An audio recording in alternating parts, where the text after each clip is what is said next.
I have not seen any of these. Let's get it going. Fellow film fans, thank you for joining me for another episode of Chicks Flicks Movie Talk.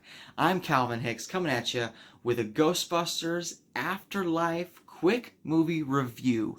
Spoiler free, stick through to the end just so you don't miss anything, and please share, like, and subscribe. You guys, this was the first sponsored video for the Chicks Flicks channel for the film reviews. So you guys, we got a pre-screening of this movie, and I'm so excited because I get to kind of give a little bit of a review as to someone who wasn't really a die-hard Ghostbusters fan. So yeah, huge shout out and gratitude for Epic Theater for sponsoring this video and allowing this to be possible. So thank you so much, Epic Theater. We are greatly appreciative of the opportunity. Now, don't get me wrong, I was able to watch the original movies before seeing this, but that's just it. It was literally up until the last hour of seeing this movie that I had not seen the original two Ghostbuster movies from 1984 and 1989. Very excited to give you that this was not a disappointing movie. It was very enjoyable, especially for me, somebody who, again, hadn't grown up with the characters or had years and years of kind of fandom surrounding each character or even just the storyline itself. Of course, obviously, you know the crux of Ghostbusters, but until you watch it, you really don't know the Ghostbusters. So obviously, Dan Aykroyd, Harold Ramis, Rick Moranis, Bill Murray, Sigourney Weaver, Ernie Hudson in the sequel, all kind of made the well-rounded team of Ghostbusters in the first and second one. Rick Moranis, actually, I always thought he was a Ghostbuster. I think he kind of eventually kind of became one, but in the first one, it was strange because I always thought he was part of the, but he's not. So, I mean, he is, but he wasn't initially in the first movie. So it's very cool to see how his character kind of became part of the team. Anyways, back to Afterlife here. You have some of the kind of main cast returning, albeit very kind of a brief section of the movie. I'm not going to give too much away, but the whole movie really does surround the character Harold Ramis played, Dr. Egan Spengler. It surrounds his family. Obviously, he passed away, and so they really had a cool nod and a kind of sending off of his character, if you will, in a very kind of sentimental way. I was very kind of touched by it, and just the fact that it's around his family, his grandchildren, which are played by Finn Wolfhard and McKenna Grace, and they do a fantastic job in their respective roles. I think Paul Rudd did fantastic in the role he was casted, and I wasn't sure exactly what character he was going to play, so I was very interested to see his kind of stake in the film. And I'd say really everyone in this film had a part to play, and everybody delivered. From some of the other side characters that are with the grandchildren. I mean, this really kind of felt like a up and coming movie as far as the generation it's in, and almost like a Goonies feel. It was definitely something I didn't expect. I wasn't sure what to expect. I wasn't sure if it was going to be like retired, Ghostbusters trying to kind of find their way back, or if it really was surrounding this family. I think the last few trailers really kind of paint a picture of what to expect. I kind of refrained from watching the trailers, and I really just wanted to go in with the fresh view of watching the first Ghostbusters and then the sequel to that one, Ghostbusters 2, and then being able to go into this one as somebody who had just recently watched it.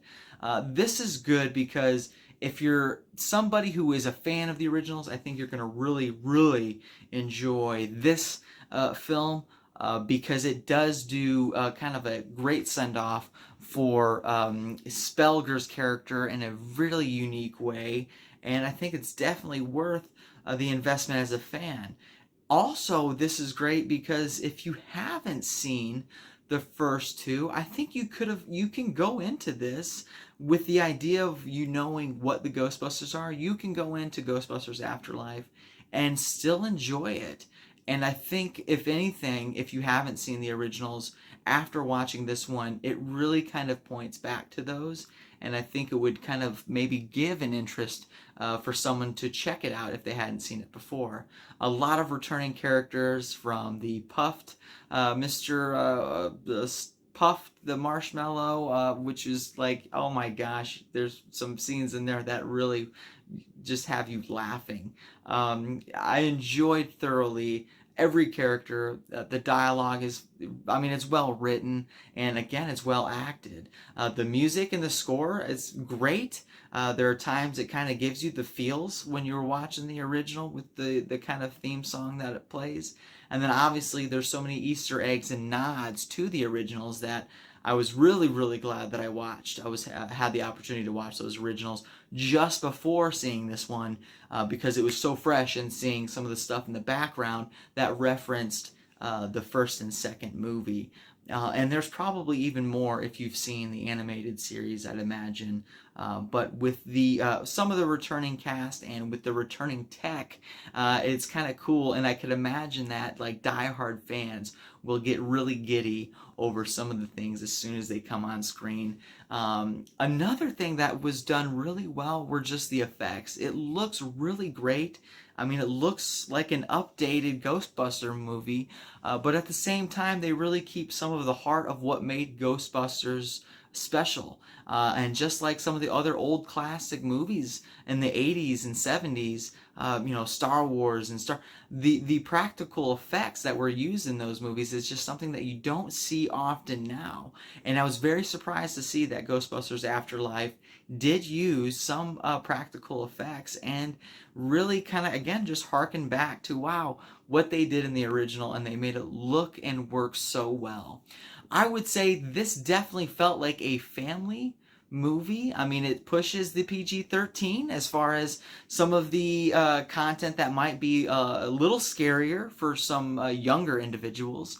But I would say, honestly, it did kind of feel like a family movie, which, again, I was surprised. I wasn't sure what to expect, if it was going to be more geared for just kids, or again more for the adults who are fans of it. I honestly feel like this is a great blend between the new generation coming in, maybe sparking some interest in where these characters might go. So I mean, it was really, really cool, because again, as somebody who, if you haven't seen the originals, I think you would definitely enjoy this. You're not, I mean, you might miss out on a little, couple things. Who's this guy? Who's that guy?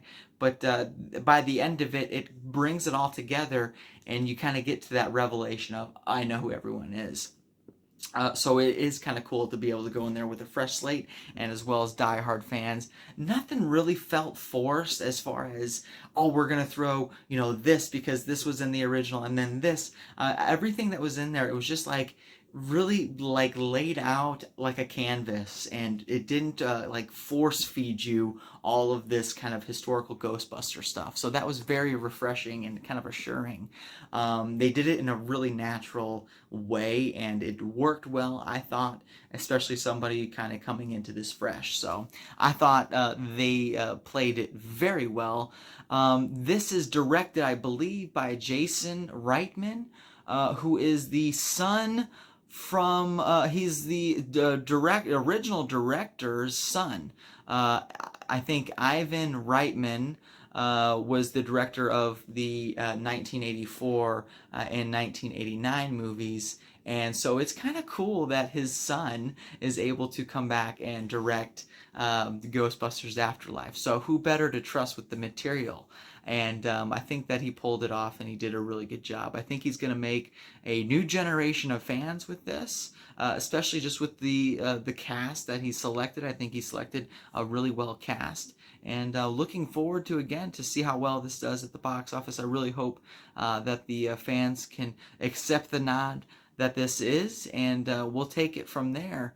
Again, I would say, if you do watch this in theaters, stick through the credits. There are two credit scenes. There is a mid-credit scene and a post-credit scene, so definitely stick around for those. And especially the last one, I think the fans of the originals will definitely get a huge laugh and just kick out of it. So great. Definitely recommend it. Fan, go see it in theaters. It made a fan out of me. If you're not a fan, maybe it'll make a fan out of you. So thank you for listening. Thanks for sticking to the end. And if you did stick to the end of this really long video, make sure you like this. Make sure you share it. And I appreciate you subscribing. So be well, be blessed. We'll see you next time. And until then, stay out of trouble.